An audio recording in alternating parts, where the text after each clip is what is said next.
If you're somebody who struggles with your chipping, then today's video is just for you. It's a lot of my guys that really struggle with their chipping, okay, particularly with the fats, the thins, and all that ugly stuff around the green, when really you want to keep it really simple, get the ball on the green, get it rolling towards the flag, okay? So what do I see? Well, first of all, we see a lot of the fats. So essentially when we're catching the ground first, and we get the heel of the club very much digging into the ground, okay? So we get a lot of guys kind of coming into here and very much putting that leading edge into the ground and causing a lot of problems. Then what happens on the next hole? We get the thin, okay? So we get that inconsistency within the strike that is causing a lot of problems. So what do we do? Well, the fault I see mainly is guys that generally treat a chip as if it were a full shot. So I see guys setting up to the ball like this as if they're going to hit a full shot, where really it's completely different. I want to see you getting much closer to the ball, okay? So if I'm in this position here, I want to get as close as I possibly can. I'm in a position here where I'm just next to the green in 2 shots on a par 4. We've got green to work with. We want to get that ball rolling up towards the flag, okay?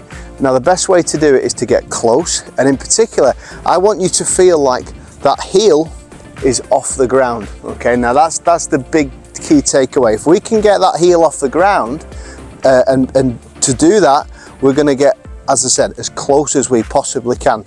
At the start it might feel uncomfortable, but what you'll notice here with my narrow stance, we know the weight should be slightly into that lead side. I want to get as close as I can where that heel is off the ground.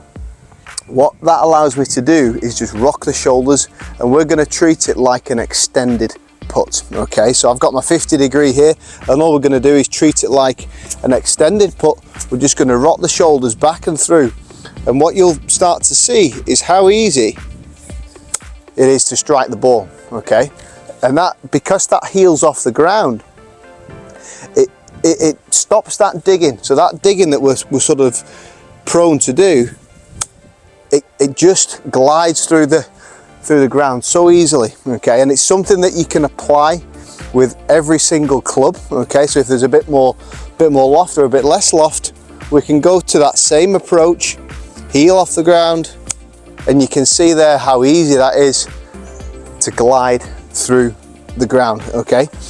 From the guys that I've taught this, they get instant success, okay? So the beauty of this is it's not something you have to hit hundreds of balls to get used to.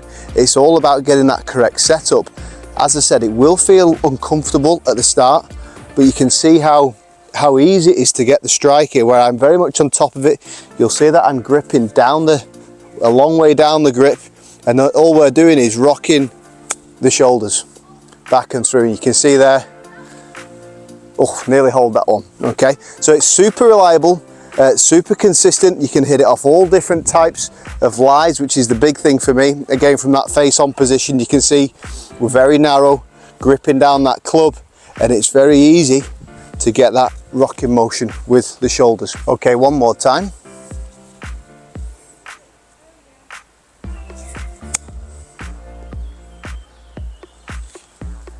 Super simple.